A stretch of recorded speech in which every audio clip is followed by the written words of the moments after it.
Bharatiya Janata party के जिला के अध्यक्ष श्री जयनाथ सिंह जी, उत्तर प्रदेश सरकार में मेरे सहयोगी मंत्री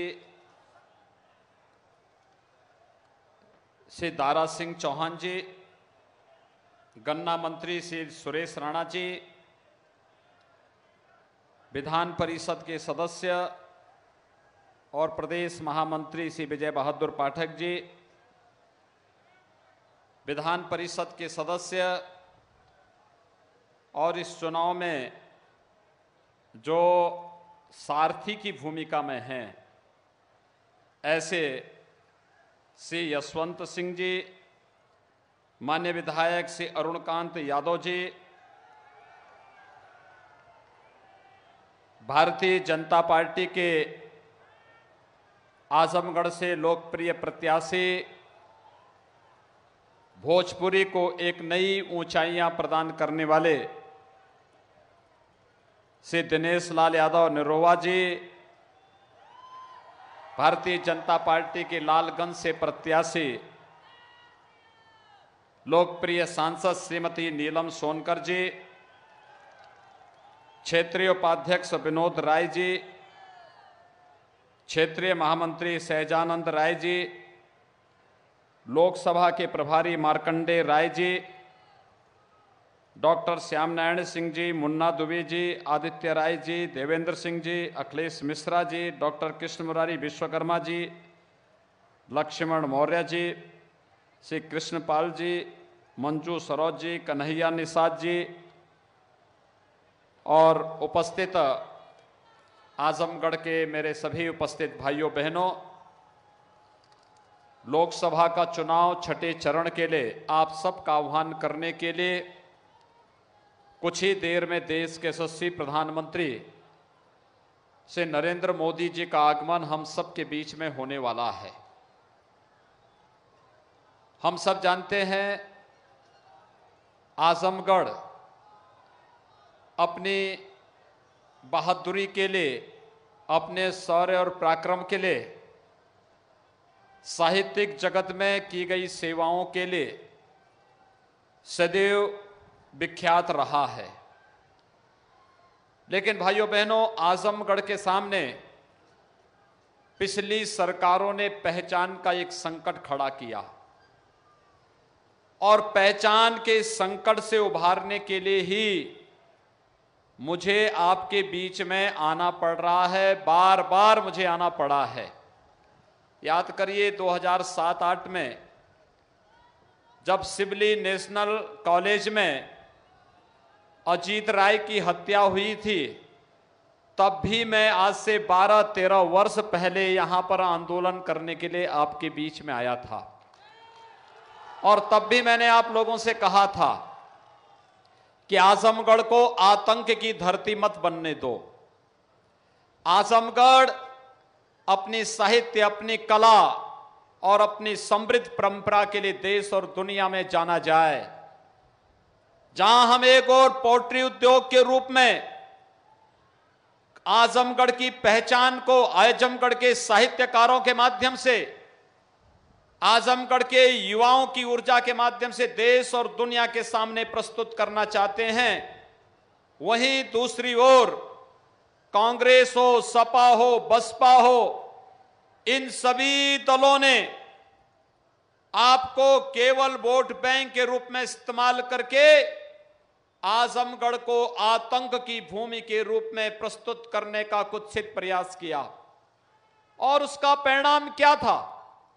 उत्तर प्रदेश का नौजवान, आजमगढ़ का नौजवान जब देश के अंदर किसी राज्य में जाता था, नौकरी नहीं पाता था, किराए पे मकान नहीं पाता था और बटाला हाउस की घटना के बाद तो ऐसी स्थिति पैदा हो गई थी कि आजमगढ़ का नौजवान अगर कहीं मुंबई में, दिल्ली में या देश के किसी शहर में जाता था, होटल या धर्मशाला में भी उसको कमरा नहीं मिल पाता था। यह स्थिति पैदा की किसने? जो लोग आपको अपमानित करने के साथ साथ आजमगढ़ के नौजवानों के सामने पहचान का संकट खड़ा किए, वही लोग आज आपके सामने रहनुमा बन करके फिर आपको जाति, क्षेत्र और भाषा के आधार पर बांटने के लिए फिर आ गए हैं। भाइयों बहनों, आप याद करिए, हमारी सरकार आई थी, हमने पहला काम किया, लघु और सीमांत किसानों के कर्ज को माफ करने का काम किया। हमने दूसरा कार्य किया, जितने अवैध बूचड़खाने थे एक झटके में सभी अवैध बूचड़खाने हमने प्रदेश में बंद करवा दिए। हमने तीसरा काम किया, बहन बेटियों की इज्जत के साथ खिलवाड़ करने वाले सौदों के खिलाफ एंटी रोमियो स्क्वाड का गठन किया। हमने चौथा कार्य किया कि सपा बसपा की सरकार में राजनीतिक संरक्षण में जिन लोगों ने सरकारी जमीनों पर कब्जा किया था, उन जमीनों को कब्जों से मुक्त करके हमने पूरे प्रदेश के अंदर एंटी भूमाफिया टास्क फोर्स का गठन किया। हमने छुड़ाई गई जमीनों पर गौशालाएं बनाई, विश्वविद्यालय बनाने जा रहे हैं, मेडिकल कॉलेज बनाए जा रहे हैं, पॉलिटेक्निक डिग्री कॉलेज बनाए जा रहे हैं, और बची हुई भूमि पर गरीबों को हम लोगों ने वितरित करने का कार्य बची हुई भूमि का भी किया। हमारी सरकार आई, हमने पांचवा कार्य किया। आजकल आप देख रहे होंगे, गेहूं की फसल पैदा हुई है। 2 वर्ष पहले किसानों को 1 कुंटल गेहूं का दाम 900 से 1000 रुपया नहीं मिल पाता था। आज आप जाइए, किसी भी क्रय केंद्र में जाएंगे, क्रय केंद्र में गेहूं लेकर के जाएंगे तो भाइयों बहनों, गेहूं क्रय होगा, पर्ची मिलेगी और 48 घंटे के अंदर 1860 रुपए आपके खाते में पहुंच जाएगा। किसानों के लिए उनकी उपज का 1.5 गुना से अधिक दाम देने की कार्रवाई हमारी सरकार ने आने के बाद प्रारंभ किया। गन्ना किसानों के गन्ना मूल्य का बकाया भुगतान करने के साथ साथ सपा बसपा की सरकार में जो चीनी मिलें बंद हो गई थी, या जिन चीनी मिलों को इन्होंने बेच दिया था, उन चीनी मिलों को फिर से प्रारंभ करने की कार्रवाई हमारी सरकार ने की, और यह भी तय किया कि चीनी मिलों को बेचने वाले लोगों को भी जेल के अंदर भेजने की कार्रवाई होगी। भाइयों बहनों, हमारी सरकार ने छठा कदम उठाया, पूरे प्रदेश में एक ही बात कही, प्रदेश की सुरक्षा पर, प्रदेश की 23 करोड़ जनता की सुरक्षा के लिए जो खतरा बनेंगे, कानून को जो अपने हाथों में लेगा, उसको हमने साफ संदेश दिया कि याद रखना, कानून को हाथ में लोगे तो या तो जेल जाना पड़ेगा या फिर राम नाम सत्य है की ही यात्रा निकलेगी, तीसरी कोई और गति नहीं हो पाएगी। यह स्पष्ट संदेश है प्रदेश का, और यही कारण है, यह संदेश का परिणाम आज देश के अंदर है। प्रयागराज में कुंभ ऐतिहासिक रूप से मनाया जाता है, पूरी भव्यता पूरी दिव्यता के साथ मनाया जाता है। पूरे देश के अंदर आज एक ही लहर है और भाइयों बहनों एक ही नारा गूंज रहा है। मुझे देश के अंदर पूरब में, पश्चिम में, उत्तर में, दक्षिण में महिला, पुरुष, बुजुर्ग, नौजवान जो भी मिला, चारों ओर एक ही नारे की गूंज है, और वह गूंज है फिर एक बार, फिर एक बार, फिर एक बार मोदी सरकार की। ये मोदी सरकार 2014 में मोदी जी के नाम पर देश ने वोट दिया था, लेकिन भाइयों बहनों 2019 में मोदी जी का नाम भी है, मोदी जी का काम भी है। मुझे एक बात बताइए, कल यहां एक बबुआ आए थे और कहते थे कि उत्तर प्रदेश की बाबा की सरकार ने आतंकवादियों और गुंडों को मार के भगा दिया। क्या ये गलत किया है? क्या आप सरकार की कार्रवाई से प्रसन्न हैं? तो फिर बबुआ को क्यों बुरा लग रहा है? बबुआ को बाबा की सरकार के द्वारा की गई कार्रवाई को बुरा लगता है, और उनको मालूम है कि मैं नहीं, 23 मई को जब एक बार फिर मोदी सरकार आएगी तो यही बात बुआ भी बोलेगी। बुआ भी क्या बोलेगी कि बबुआ तो गुंडों का सरताज है, और तब पता लग जाएगा कि बबुआ गुंडों की पैरवी क्यों कर रहा था। समझ गए ना? समझ गए? क्या बोलेगी बुआ कि बबुआ गुंडों का सरताज है, और गुंडों का सरताज होने के नाते इसीलिए गुंडों की पैरवी कर रहा था कि गुंडों को मारो मत, आतंकवादियों को मारो मत, क्योंकि ये तो समाजवादी पार्टी के लिए धनादोहन करते हैं, ये तो समाजवादी पार्टी के कैरियर हैं। और भाइयों बहनों, ऐसे ही कैरियर को ठीक करने के लिए हम लोगों ने प्रदेश की कानून व्यवस्था को दुरुस्त किया है। ऐसे ही लोगों को दुरुस्त करने के लिए हम लोग प्रदेश के अंदर कानून की राज की बात करते हैं। और यही कारण है कि आज प्रदेश के अंदर पर्व और त्योहार शांतिपूर्ण ढंग से मनाए जा रहे हैं। यही कारण है प्रदेश के अंदर जो लोग किराना और कंदला से पलायन करते थे वे व्यापारी वापस आ रहे हैं। और यही कारण है कि आज उत्तर प्रदेश में व्यापक निवेश हो रहा है। याद करिए, आज से 8 महीने पहले हम लोग आए थे, आदरणीय प्रधानमंत्री जी आए थे यहीं पर, और पूर्वांचल एक्सप्रेस वे का शिलान्यास किया था।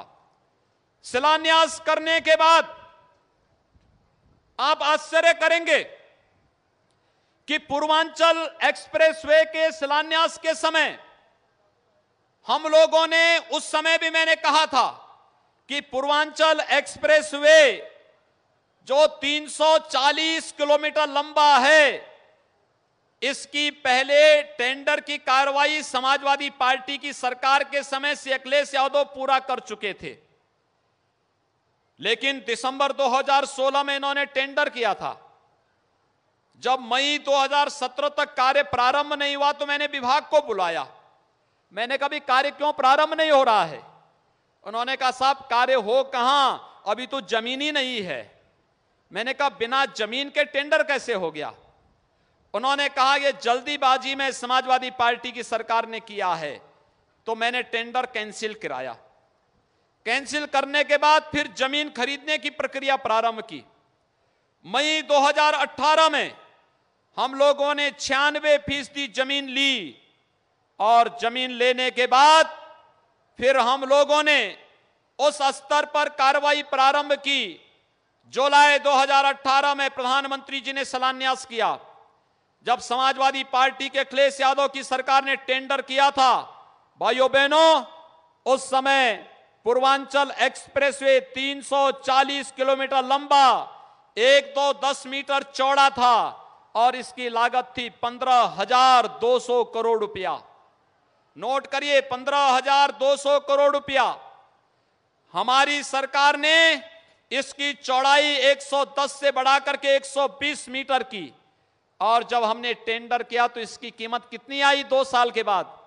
11,800 करोड़, यानी 3,400 करोड़ रुपए बबुआ एक ही झटके में प्रदेश में डकैती डालने का कार्य कर रहा था। तो स्वाभाविक रूप से जिनकी डकैती को आप रोकेंगे उनको तो बुरा लगेगा ना। और यही कारण है आज कांग्रेस, सपा, बसपा ये मोदी का विरोध कर रहे हैं, इसलिए क्योंकि मोदी जी ने इनकी बेईमानी और भ्रष्टाचार को रोक करके विकास का ये पैसा आपके लिए लगाया है, चोरी का ये पैसा आपके विकास में लगाया है, इसलिए इनको बुरा लग रहा है। आज आप देख रहे होंगे यहां पे जो हवाई पट्टी है, ये 1940 की हवाई पट्टी है, कभी प्रारंभ नहीं हो पाई। हमारी सरकार पैसा खर्च कर रही है, और ये जो पैसा सपा बसपा के लोग डकैती डाल करके लेके जाते थे उसको रोक करके हमने एक तरफ पूर्वांचल एक्सप्रेसवे दे रहे हैं, दूसरी तरफ आजमगढ़ को हवाई सेवा के साथ जोड़ करके इसके विकास की प्रक्रिया को भी आगे बढ़ाने का कार्य कर रहे हैं। और तीसरा कार्य, भाइयों बहनों, आपके यहां मांग होती थी बहुत दिनों से कि आजमगढ़ ने बड़े बड़े साहित्यकार दिए, बड़े बड़े क्रांतिकारी दिए, लेकिन विश्वविद्यालय नहीं है। मैं पिछली बार आया था, यहां के तमाम प्रतिष्ठित लोग मुझे मिले थे। और भाइयों बहनों, निरोवा को और नीलम सोनकर जी को जिताइए। विश्वविद्यालय का शिलान्यास करने भी मैं यहीं आऊंगा आजमगढ़ में, चिंता मत करिए।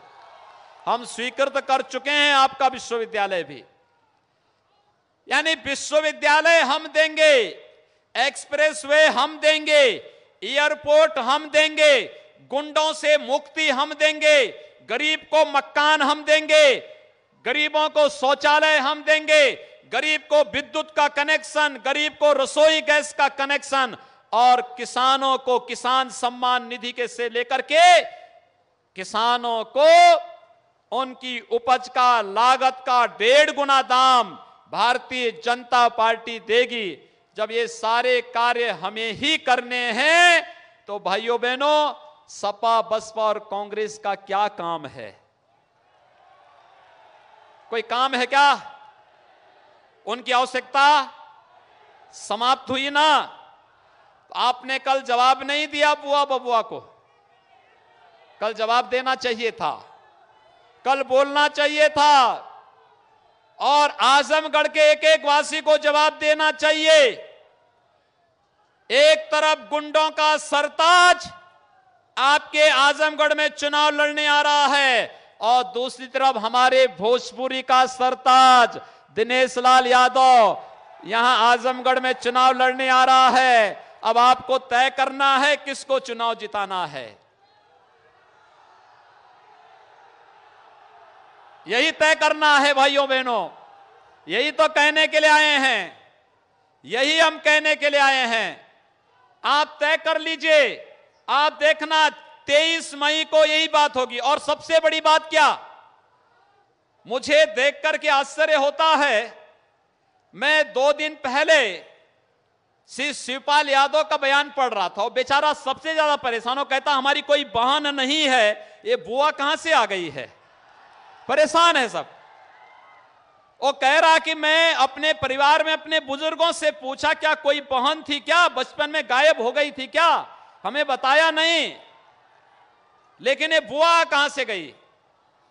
ये चुनाव में बन रहे नए नए रिश्ते, ये रिश्ते भाइयों बहनों क्या साबित करते हैं? ये रिश्ते वास्तविक जीवन के रिश्ते नहीं हैं, ये रिश्ते तो बेईमानी और भ्रष्टाचार को बढ़ावा देने वाले रिश्ते हैं, ये रिश्ते अराजकता को बढ़ावा देने वाले रिश्ते हैं, ये रिश्ते आपकी सुरक्षा पे सेंध लगाने वाले रिश्ते हैं। और इसलिए भाइयों बहनों, हम सबको तय करना होगा कि ये रिश्ते नहीं बल्कि विकास के लिए आजमगढ़ की पहचान को ध्यान में रख करके हम सबको आजमगढ़ से श्री दिनेश लाल यादव निरुआ को और लालगंज से श्रीमती नीलम सोनकर जी को भारी मतों से विजयी बनाने के लिए कार्य करना है। और यही संदेश लेकर के प्रधानमंत्री मोदी जी आपके बीच में आ रहे हैं, और यही अपील करते हुए भाइयों बहनों, हम सब एक बात को ध्यान दें। आपने देखा होगा, हमने किसानों का कर्ज माफ किया, हमने अवैध बूचड़खाने बंद किए, हमने बिना जाति देखे, बिना मत और मजहब देखे गरीबों को शासन की योजनाओं का लाभ दिया। लेकिन जब समाजवादी पार्टी की सरकार आई थी तो समाजवादी पार्टी की सरकार ने क्या किया था भाइयों बहनों? समाजवादी पार्टी की सरकार ने कार्य किया था आतंकवादियों के मुकदमों को वापस लेने की कुत्सित चेष्टा। क्या आपको स्वीकार्य है अपनी सुरक्षा के साथ किसी प्रकार का खिलवाड़ आपको पसंद है? अगर आपको पसंद नहीं तो मैं आपसे यही अपील करूंगा, हम सब 12 मई को जब मोदी जी ने जाति देख के मकान नहीं दिया, मोदी जी ने जाति देखकर विद्युत का कनेक्शन नहीं दिया, मोदी जी ने जाति देख करके रसोई गैस का कनेक्शन नहीं दिया, मोदी जी ने जाति देख करके गरीबों को शासन की सभी सुविधाएं दी, तो वोट भी तो बिना जाति देख करके आपको देना चाहिए ना। सहमत हैं? आप सब सहमत हैं? कमल चुनाव चिन्ह पर सब लोग वोट देंगे, वोट दिलवाएंगे। मेरे साथ बोलेंगे, भारत माता की, भारत माता की, भारत माता की।